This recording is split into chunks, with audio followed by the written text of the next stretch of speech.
Good everyone, welcome to this video. Today we have a review on the German P-47 D-16 RE. And straight off the bat, we need to talk about this thing. Now, for those of you who own the OG P-47, such as this one, you may know this thing has had a long history with the War Thunder community. At one moment, it was the most powerful and broken thing on the planet because of its air spawn and it being on every single German team, at least 5 over, because there was always at least 5 of the things. And the Allied pilots would always strap on bombs. This was definitely a plane that, even today, can still clap some ass. And there's a good reason for that. This one, however, we need to have a chat. This vehicle is downright dog shit. Now I know what you're thinking. Hold the phone, Joe. You jump into conclusions, aren't you? And the first thing I can say to you is, if you don't believe me, this thing, if you got it in War Bonds as part of the recent Battle Pass, obviously by the time this video comes out, Battle Pass Season 5 might be out, I don't know. Because apparently it's meant to start in late October. But all I can say to you is, if you don't believe me and you got this thing in War Bonds like I did, you will absolutely be kicking yourself when you watch this review. If you haven't got this thing and you're looking for a purchase price, or like, should you purchase this vehicle, it is a big fat no from me. And those of you who are new to the channel, here's a fun fact. I love P-47s. I always have. They are just so fun to play. They've got incredible firepower. They've got decent handling. They've got great performance once you get them up there. And most importantly, I've been able to carry teams with 1 ammo load. That really tells you just how good the P-47s are once you learn them. This one, however, has really put a thorn in my side. Because I knew I'd have to review this thing eventually. And once I actually started playing it in matches, I knew something was immediately off. Now this vehicle comes in at 1,600 Golden Eagles. Do I think it is worth the asking price? You can bollocks, is all I'll say, because this vehicle is about as useful as tits on a fish compared to the original P-47D. Now of course, this one you cannot get anymore, and this one has taken its place. But to say this thing carries the German P-47D name, I'm sorry, this thing doesn't deserve that honour. I'd just remarket this thing as a B, a P-47B, and be done with it. Because, I mean, I don't know if the Germans had a P-47B, but you get my point. This thing is just terrible for the majority of purposes that this P-47D used to fill out. So let's go into why. Number 1, the engine is actually nerfed. It has 60 less horsepower on a WEP and has around 69 less, nice, on WEP. This means that not only are you losing power, but also this aircraft for some reason is about 0.1 of a ton heavier than the other P-47 Razorbacks, at least from what I've been told, and additionally, this one has a bit more drag for some reason. And I don't know if it's just me, but this thing feels a lot more fatter in the tail. It might just be me, but this thing doesn't feel as nice to fly as my other P-47. And of course, the armament doesn't change. There is no bomb racks or anything like that. That's fine. But why would I fly this thing over this P-47? This one does everything better. It climbs better, it turns better, it handles better. And whilst they do share the same guns, this P-47 just does everything better. But obviously, there is only, I should say, one other option if you choose to purchase it. And that is the TA-154 if you're a new player. Just buy this. Honestly, just buy this. Or, better yet, wait for the sale and just buy a 219 or a 288. Do not buy this plane.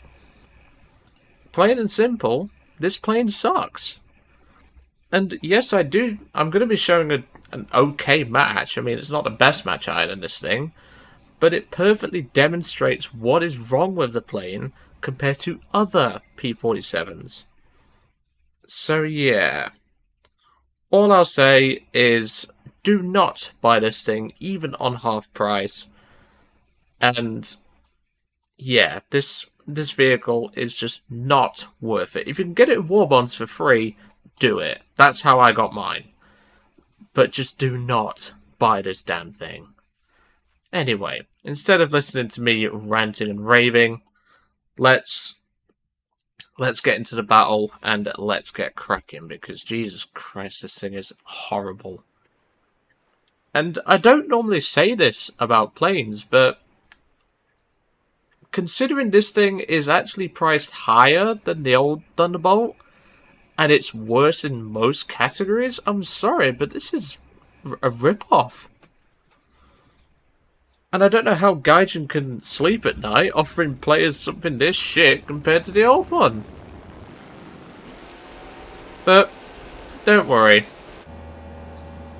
Oh, that is a horrible sound, Gaijin. Thanks for the fast forward in there. But I'll point out what's really going to be wrong with this plane in this battle. So in this match, I was in quite a bad mood when I was playing this match. This was recorded, or this match, was played after I'd had a very shit day, and I came to the realization that I had no footage for the D-16. So my day got worse. But I'm sorry, that's just how it is, because this plane kinda sucks. Now don't get me wrong, the performance in terms of dive and top speed overall is pretty similar to the other P-47. The problem is when you try to do anything else other than go in a straight line. That's all I'm saying.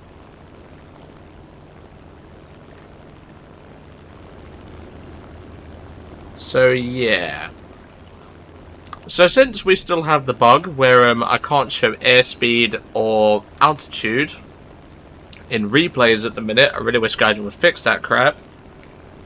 I'm just going to have to tell you approximately what my airspeed was, and well, altitude, that's going to be pretty hard to determine, but in the climb right now at 15 degrees, it's climbing slower than the original P-47. It's also climbing slower than my TA-154. And whilst it is a Thunderbolt, I can understand the slow climb. I don't understand the speed, because I'm actually doing about 15 miles per hour slower in TAS, by the way, than what I would be climbing in a Teardrop Thunderbolt. And yes, that is also down to the canopy, but it's also down to the extra weight and the lack of power that this thing has compared to the other P-47.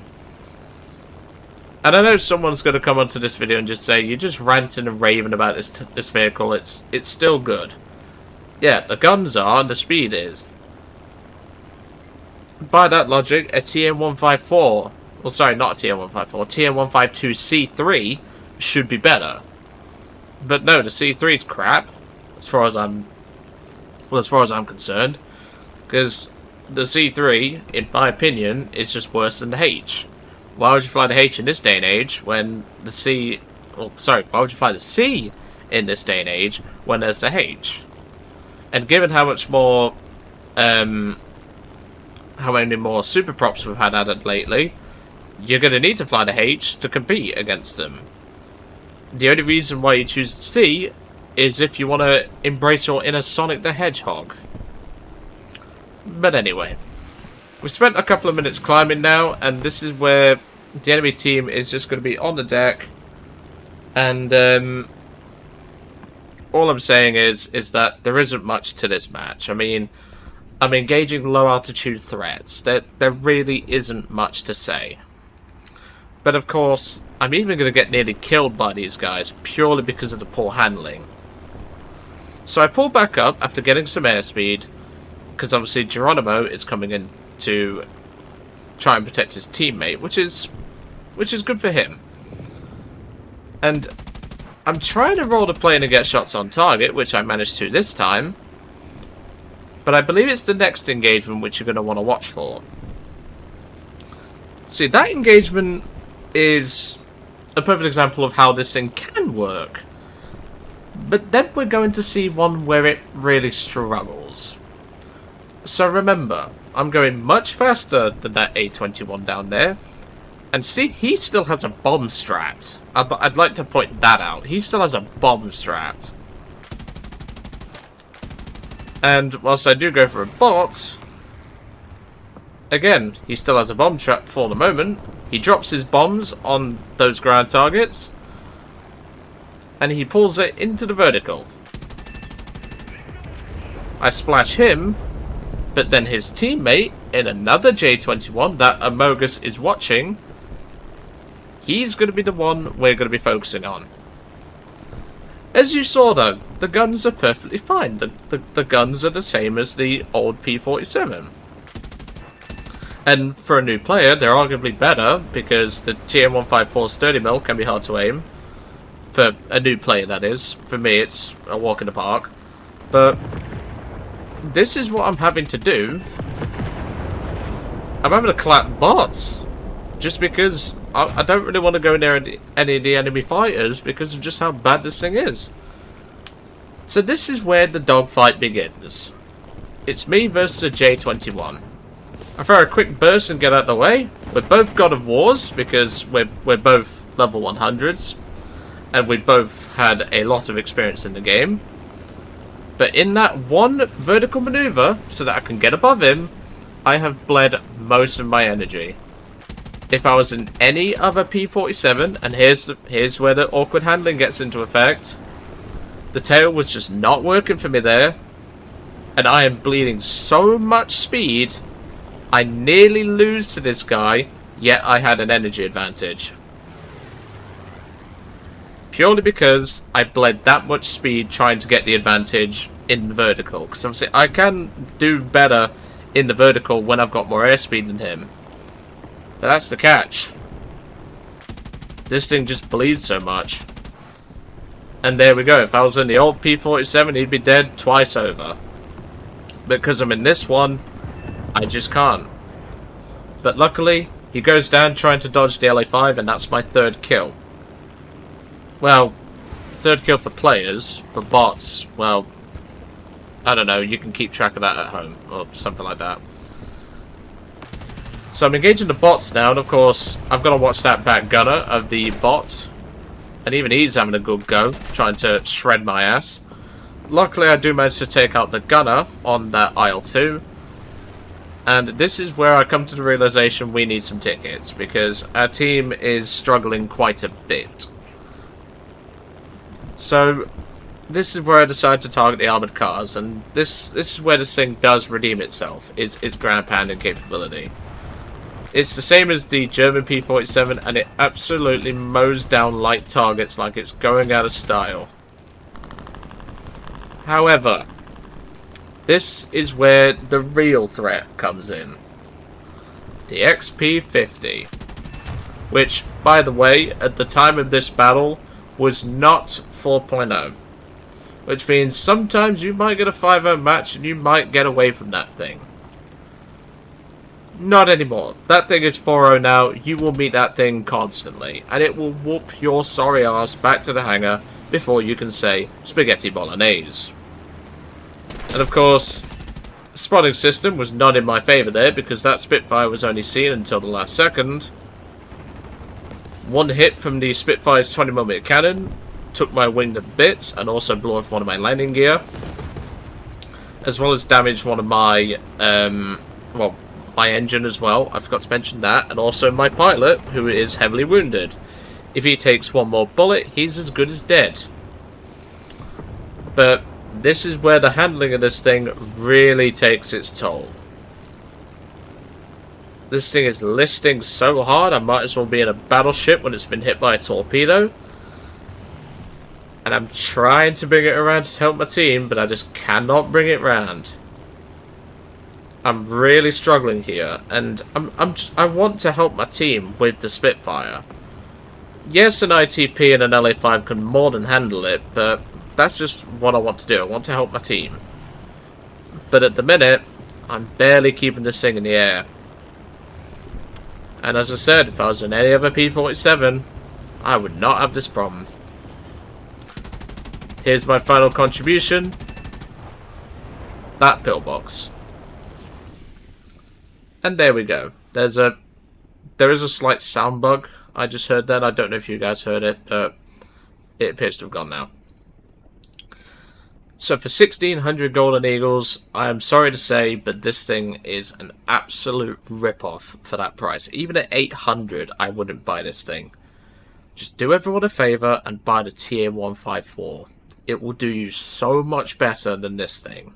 Until they give this thing the proper horsepower and a proper flight model that doesn't feel like I'm flying a house compared to the other P-47s, then, well, I'm sorry, but this thing is just a do not buy. But anyway, I'm going to let you guys off. I hope you enjoyed today's review on the P-47 D-16 RE, and I will catch you all on the next one.